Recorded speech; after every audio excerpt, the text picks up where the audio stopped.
Привет, мой дорогой друг. Я тебе без лишней воды расскажу про 5 скрытых методов вербовки и 5 методов продажи информации или влияния, основанных на реальных и задокументированных случаях из практики спецслужб. Итак, начнем. 5 скрытых методов вербовки. Эти методы предназначены для того, чтобы целевое лицо даже не осознавало, что его вербуют, до того момента, когда отступать уже будет невозможно. Прекрасные примеры выражены в книге «Включаем обаяние» по методике спецслужб. Авторов Джека Шафера и Марвина Карлинса. Там очень много интересных примеров. Итак, первое. Кадровый охват или предложение о работе. Как это работает?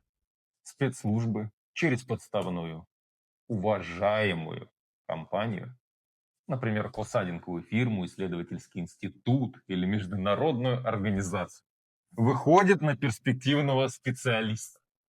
Ему предлагают высокооплачиваемую работу или консультационный контракт по его специализации. Задание сначала абсолютно легальное и безобидное. Написать аналитический отчет, обзор публичных данных. Постепенно просьбы становятся все более и более деликатными. А не могли бы вы по старой памяти уточнить вот этот момент? А порог нарушения, как вы все знаете, пересекается так плавно, что жертва оправдывает себя. Это же всего лишь маленькая деталь. Почему же это скрытно? Человек считает, что работает на частную компанию, а не на разведку. Осознание приходит, когда он уже совершил несколько противоправных действий, и его легко шантажировать. Второе. Дружба и романтика. Как это работает? Вы будете внушать всем, что вы обычный бизнесмен. И ничего больше. Всего лишь бизнесмен. Что ж, господа, надеюсь, это первый из многих. Спасибо вам большое за ваше здоровье и за бизнес. Я отвезу вас в аэропорт. Да-да, конечно. Агент часто противоположного пола. Органично встраиваться в жизнь цели. Они встречаются в спортзале, на курсах языков, в социальных сетях, по общим интересам. Формируются искренние и глубокие чувства или крепкая дружба. Через некоторое время друг или возлюбленный обращается с маленькой услугой. Помоги, у меня проблема на работе. Нужно срочно найти вот эту информацию, иначе меня уволят. Желание помочь близкому человеку перевешивает внутренние запреты. Почему же это скрытно? Вербовщик скрывает свои истинные цели под маской личных отношений. Цель сотрудничает не из-за идеологии или страха, а из-за чувств долга или любви. Третье. Сознание. Создание кризиса и спасения. Как это работает? Спецслужба искусственно создает для цели серьезную проблему. Это может быть финансовая. Подставная фирма заключает с ним контракт, а затем предъявляет иск за срыв и огромные неустойки. Юридическая. Организационные подставы с правонарушениями, например, ДТП, с пострадавшим, обвинение в мелком воровстве и так далее. Личная. Компрометирующая информация утекает в нужное место. Затем появляется доброжелатель, агент спецслужб, который предлагает решить проблему одним звонком. После спасения он мягко намекает, что за такую услугу нужно когда-нибудь отплатить. Чувство благодарности и страх возвращения проблемы – мощные мотиваторы. Почему скрытно? Цель видит лишь проблему и спасителя, и не понимает, что обе фигуры управляются из одного центра. Четвертое. Вербовка на идеологической основе через подставные некоммерческие организации. Как это работает? Спецслужба создает или финансирует подставную неправительственную организацию, фонд или общественное движение, которое декларирует цели, близкие целевой аудитории. Защита окружающей среды, права человека, поддержка культуры. Идеалистично настроенные эксперты, госслужащие или ученые с радостью присоединяются к работе. Их просят предоставить открытые данные, отчеты, проводить анализы. Все ради благого дела. Собранная информация стекается к кураторам, а участников постепенно просят добывать все более закрытые сведения под предлогом борьбы с системой. Почему же это скрытно? Человек уверен, что работает на благое дело, а не на странное государство. Его моральные барьеры преодолеваются через подмену понятий. Пятое.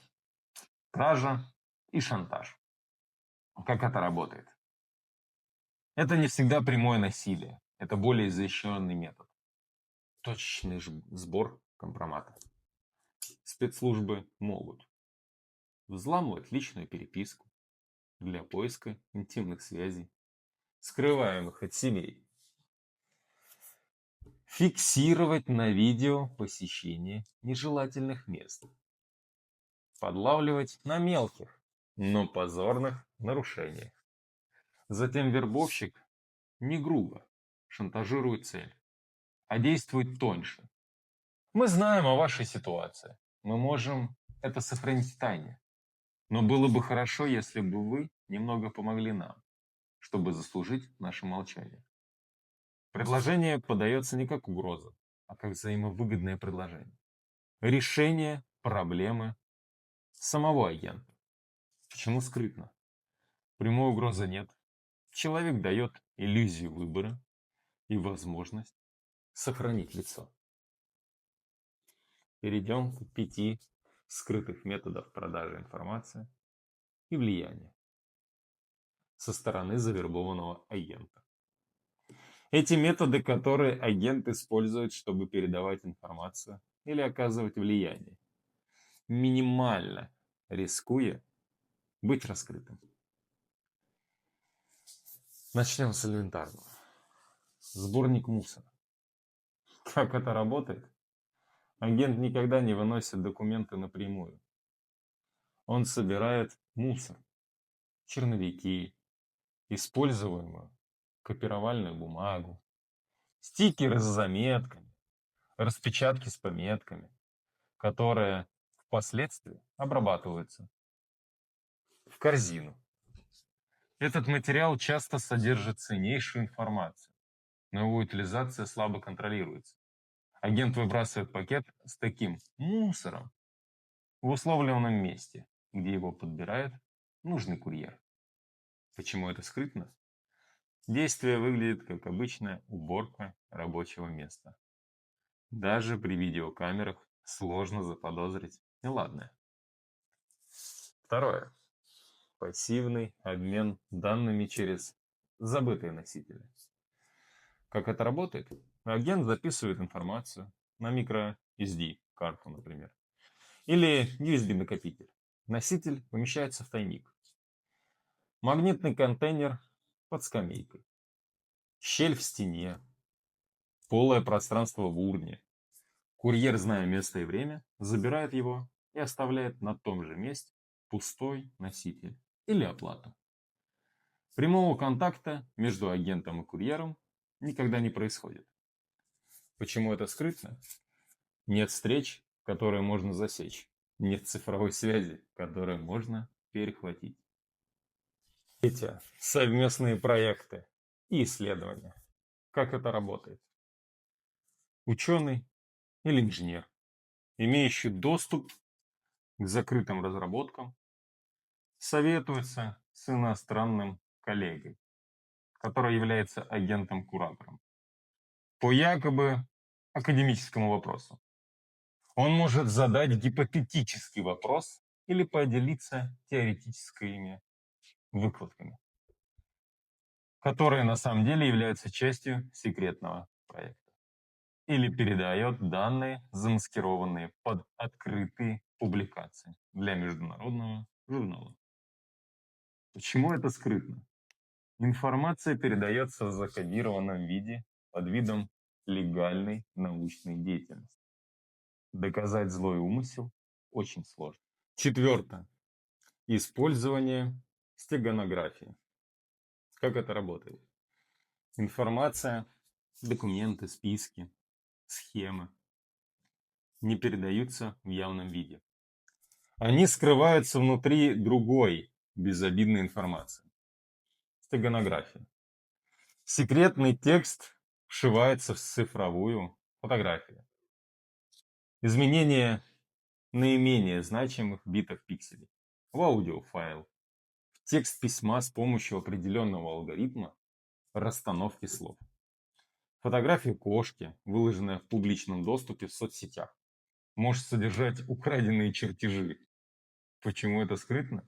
Сообщение выглядит как обычный бытовой контент, без специального ключа алгоритма. Обнаружить скрытое послание почти невозможно.